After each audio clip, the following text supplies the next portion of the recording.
Yeah, this may sound like a crazy question or whatever, but just listening to the story that you told, somebody could be watching this and they may think that my case isn't big enough, or I really don't have a good personal injury type suit. That really might not be the case, right? I mean, well, there's funny because there are people who call me who think they have cases that are not cases, and then there'll be people who will call me who are just curious and say, well, I don't think this is anything, but I wanted to run it by you, and it turns out to be something, and sometimes something big. Right. You never know unless you ask, and it's an area that I've been focusing on exclusively for almost 25 years. So I know it. I wake up in the morning I have ideas and cases that come to me just like commercials. I'll wake up, be half awake, half asleep, and the solution will come to me. Yeah. Or I'll talk to somebody 3 weeks earlier and I go, not really sure if that's a thing. Mm-hmm. And then, it'll be a weird time. I'll be like half awake, half asleep, or I'll be taking a shower and all of a sudden it just hits you. Yeah. And you go, wait a minute. There's an angle here, and I can help this person. Right. So, as far as the size of cases, the Alabama Small Claims Court is capped at $6,000. So what I generally tell people is if your bills are like $2,000 or less, you're honestly probably better off on your own because the attorney's fee is going to eat into it. But if you have bills more than that, then in all likelihood, you're probably going to do better with an attorney, whether it's me or somebody else. You're going to do better probably with an attorney. Right. We're all, as attorneys, not one of us is going to say, oh, I'm a horrible lawyer. We're all going to say we're great. Okay. Sure. We're all going to say that we can do great things. Yeah. I don't know any injury lawyer that's going to go, oh, I'm horrible. So it's tough to gauge who you hire based on just puffing one's chest and saying, I'm tough and I do this. Right. What I tell people is that's only half of what you're getting when you hire a lawyer. Half of what you're getting is an end result. And everybody's going to say, I can get you a great result. We're all going to go, I can get you a great result. There's another half of it. Mm-hmm. The other half that you should be getting when you hire a lawyer is some level of peace of mind. Mm-hmm. The peace of mind of being able to sleep well at night, knowing you hired the right person and knowing that your answers are going to be, your questions are going to be answered in a timely manner and by somebody who has knowledge in the area, where you're not constantly subjugated to a paralegal or a secretary or even just an associate, where you can speak with one of the partners when you need to and get the answers you need so you can sleep well at night. That's the other half of what you're paying for. Right. And if you're not getting that, you're missing out on half of that. And that's why that customer service aspect of it is so important to me. Right. And that's why I don't keep banker's hours. I'll personally return people's calls from anywhere. I've returned them from Disney. I'll return them from unless I'm basically, in a movie, at my kid's ball game, in a loud place where I can't speak, or church, in court, or asleep, I'm going to return your call. I was going to say, one of the things you are known for is that term there, I will personally return your phone call. And according to Google reviews, David J. Maloney most definitely will return your phone call, because I was reading those reviews in preparation and stuff, and sure enough, you return all these phone calls, and it amazes a lot of people, that you do that. It's amazing that I find the time of the day to do it, but and it's amazing that AT&T hasn't shut my phone off. Because I log probably I want to say it's like 9,000 minutes a month or something stupid like that. Wow. But yeah, I mean it's a lot of time on the phone, and sometimes it's just time on the phone, even telling somebody, even if they don't have a case, just spending the time to explain why. Sure. A lot of times, lawyers will just go, you don't have a case, and they just, because they value their time so highly. Sure. That they don't spend that time explaining things. Yeah. Well, then somebody will call me afterwards and they'll go, well, I've talked to 3 lawyers who already turned me down, but you took the time to explain it to me. And I feel that's important, because then if something happens down the road, they'll remember that I did that. Exactly. And then I'll be more likely the one who they call if something else ever happens again, God forbid. Sure. Well, I was going to say, a lot of people probably think because your face really is a lot of places over the Gulf Coast, television and billboards and what have you, they probably think, yeah, this guy's not really going to call me back. Because we see so many attorney billboards out there and commercials, they probably think there's no way he can do that. But the fact that you do speaks volumes to your character, and it speaks volumes, of course, to your business. Any idea how many phone calls you return in a month? On weekdays, Yeah. on a slow day, Yeah. it's probably 15. Wow. On a busy day, it could be 30 or 40. Yeah. On the weekends, anywhere between 3 and 10, generally about 5 a day. Wow. People don't call as much on the weekends because they kind of don't expect a return call. Right. Interestingly enough, I have more time on the weekends. It does eat into the family thing a little bit. But, my family kind of, they get it. They understand, one, that car accidents don't take a day off. Right. And people don't get hurt at convenient times. Sure. And they have needs at inconvenient times. Sure. And so you can't do this, in my opinion, 9 to 5 and be doing a service to your client. Sure. But at the same point in time, there's a lot of careers that are like that. There are doctors and nurses and our military and people who, they do a service for people, but it means sometimes with a little bit of family sacrifice. Right. In the case of our service members, a lot of family sacrifice. Oh, absolutely. Totally. I wanted to make mention of your commercials. A lot of people make comments about the commercials. They like them. Some are funny. I guess you could say that some are serious and what have you. Tell us about those commercials. You put a lot of thought into those, don't you? Every single commercial starts in my noggin. And some of them are very, very well thought out and take a lot of time to work out, and other ones just come to me.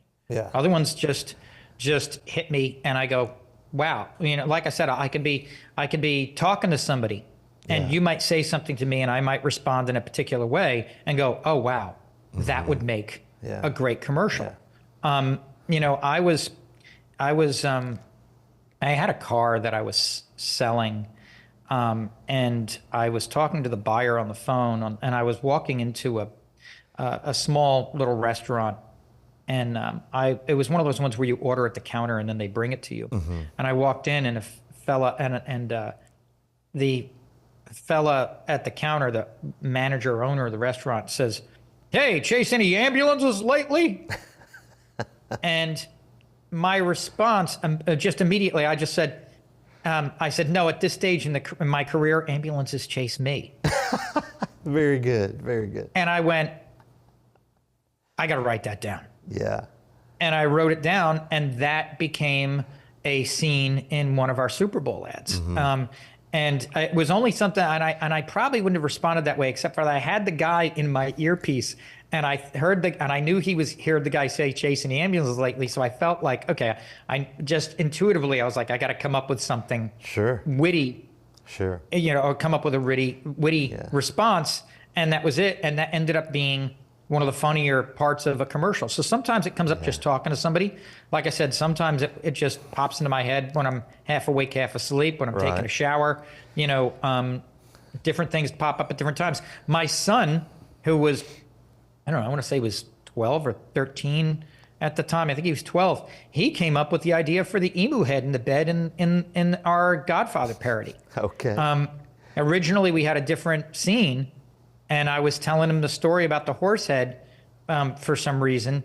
It had something to do with him he's a musician, and it was some sort of band we were talking about. And I said, oh, yeah, well, that reminds me, blah, blah, blah. And I tell him about the horse head, and he knew we were doing this Godfather commercial. He goes, you should do the emu head in the bed you should do a scene with the emu head. And I went, that's hilarious. Yeah. And I called our production guy, and I was like, Keith, let me run this by you. And we had already shot the scene that was supposed to be in that place. He's like, no, that's better. We have to reshoot this other scene. Wow. So we reshot it, and it became one of the funniest scenes in the ad. Obviously, you found these ads to be successful and to work for your business. There's different types of ads that generate success in different ways. Yeah. There are what they say call in the industry call to action ads. That's the call me right now ad. Right. You know, that's the if you've been hurt, call me right now. and that's what most people do. My ads focus more on branding and image. Sure. And so I hope that by doing them, I become the guy that people go, well, I've been seeing your ads for years, and I've always said if something happened to me, that would be the guy I would call. Right. And some of the ads are informative. Yeah. Some of the ads are humorous. Right. Some of the ads are both. Yeah. You know, and you know, it's, you know, advertising's an interesting thing, and it's changed, you know, as far as how it is delivered over the years as well. Sure. And it's an interesting thing because, you know, if I personally feel that, for example, I'm kind of old school in that there's a lot of ads today that talk about how much money somebody got someone. Right, right. And the problem with that is I've always thought those ads are misleading because they have nothing to do with the value of anyone's case. Right. And so, and a lot of times they'll say, you know, somebody will boast like, I got $8 million. But what the ad doesn't say is that the ad was actually worth 12 million. I mean, that was that the case was worth 12 million, right, but they settled it for 8. So all people hear is 8 and they think, oh, this guy got somebody $8 million. He's going to get me $8 million. Yeah. You know, well, or he might settle your $12 million case for $8 million and you get $4 million shortchanged. Sure. And so the bar used to say that type of advertising was unethical. And then over the years, various state bars lost those positions on freedom of speech arguments. So as a result, a lot of lawyers run those ads and they do get people to call them. But in my opinion, they're misleading. So those are ads I avoid. Yeah. You know, I try to do, like I said, things that make people, you know, go, well, you know what, I like that guy, or, you know, I like what he says, or he didn't take himself that seriously, or, you know, you know, they go, if something happens to me, I'm going to call that guy. Sure. Yeah. I think that's a great angle. And I think, you know, as you said, advertising is so much different today. We've been doing this 16 years, and one of the things we always try to tell people is, you know, it does take time to build your brand and your image. And it may take you a little while, but once they continually see you, they won't forget you. They will remember to call the guy who says he will personally call you back. So you just keep working on it and keep going. The weekly show is a interview show, much like this, that you've been hosting for a couple of years now. Tell us about the weekly show. The weekly show was interesting because I was approached by the folks with Cable One in 2017, 2018. And what the show was originally going to be was we originally did the show at the Hard Rock Hotel and Casino in front of a small live studio audience that we would record to tape, and we would do an entire month's worth of episodes in one day. The crew would show up at 6 or 7 in the morning, and they would convert the Boogie Nights nightclub into a full-blown talk show set. Okay. And it was a full crew, 3 static cameras, 1 roving camera, a full sound crew. My assistant producer, we did it old school with billboards instead of teleprompters. And we would do the show, and each show was designed to feature one you know, bigger name guest, usually either by this format like Zoom or Skype or whatever, somebody typically coming to perform in Biloxi, or somebody who lived in the area, or somebody who we'd have come into town, and then one local guest who is doing something good in the community. And so it was like a normal talk show. We had a house band, we had a monologue, which I loved doing. We did that from that small makeshift studio until March of 2020. And ironically, we were just about, we had clearance and we had guests booked and everything. We were about to move from Boogie Nights to their big theater. Wow. And I think we were supposed to do that show on like March 28th or 29th or something of 2020. And the lockdown came like on the 26th or 27th or right around that time. Lockdown came like literally the day of or the day before. Like we knew it was coming. So we had to cancel all that taping. Yeah. And then we went on hiatus for a while. And interestingly enough, I went to my assistant producer and I said, why don't we send tweets to all the major talk show hosts, Jimmy Fallon, all, Ellen at the time, Kimmel, Colbert, and ask them if they would support our nice little local talk show by being a guest on my show. Wow. And none of them responded, but ironically, about 10 days later, all of them started doing a show by this format. Yeah. Which people weren't doing then. Not many people were doing it then. I was. Yeah. Because we did part of our interviews that way for people who were coming to town to help promote them coming to town. Right. And so, I don't know if I woke that sleeping dog or if somebody else had their own identical idea. I mean, other people had done it, so it wasn't that original. Sure. But they started doing it, and we gave it a couple of months, and I started really missing the show. So we said, you know what, we're gonna start doing it from home. Wow. And just like all the other hosts. And so we took not this room originally. My son has a music room. We converted his music room to a makeshift studio. We got the same kind of soundboard. Like I said, he's a musician, so he'd play me on and play me off. Yeah. And we did the monologue from behind a desk like Seth Meyers. Yeah. And then we would do the show. And then eventually we started, as I would interview a guest of notoriety, and it was interesting, it got to the point where instead of us searching out guests, we started having guests reach out to us. Right. Where we had done an interview with one of their friends, and their friend reached out and said, hey, you should do this show. Perfect example is we had Henry Thomas, who was the boy from E.T. Yes. He's now all grown, obviously. Right. Turns out he's friends with Eric Roberts, Julia Roberts' brother. Okay. Eric has been in more movies and television shows. He has more film credits than any other actor in America, and there's only one other person with more acting credits than him in the world, and it's a fella out of India who's been in like 1,200 Bollywood things. Wow. And so, but Eric came on the show, for something like that, and that might lead to me eventually, interviewing like Mickey Rourke or somebody because they're good friends. Sure. So it's interesting how, we interviewed Steve Howe, the guitarist for Yes, a few weeks ago. Wow. And word on the street is I may get to interview Brian May from Queen, coming up in the next few months. So it's something I really enjoy doing. Yeah. I get to meet and speak with a lot of my heroes. And I enjoy doing it, and I enjoy coming at it from a different angle than most. We often start off talking about their childhoods, and where they come from and their roots. Yeah. And I kind of, it's a little bit, I don't know if you remember the Actor Studio with James Lipton. Sure. And then that Rose fella who used to do the interviews around the table. Right. And Larry King. And, so I to be honest, I steal a little bit from all of them. Yeah.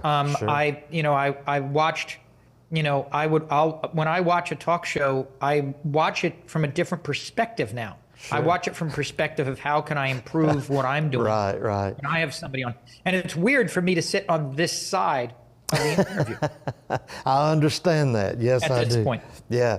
One of the cool things, you brought this up about Larry King, is Larry King, I always try to do what he does. Just ask the simple questions that people at home are thinking, but nobody wants to ask those questions, When I asked you earlier, is any case too small? Some people may say, well, that's a crazy answer, but there's a lot of people sitting at home thinking my case is too small. He might not take my case, but you never know if you don't ask.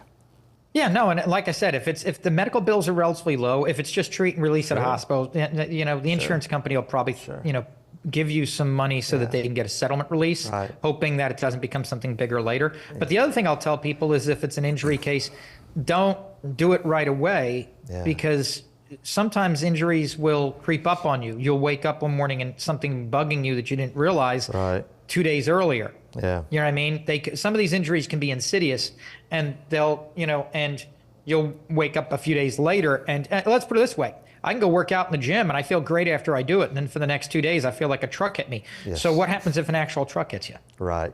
Absolutely. Listen, I have several more questions, so we're going to have to get have him back on the program soon where I can get those questions out. But you can go to weeklyshow.com or maloneylions.com and find out more information about David J. Maloney. And remember, you say it for us.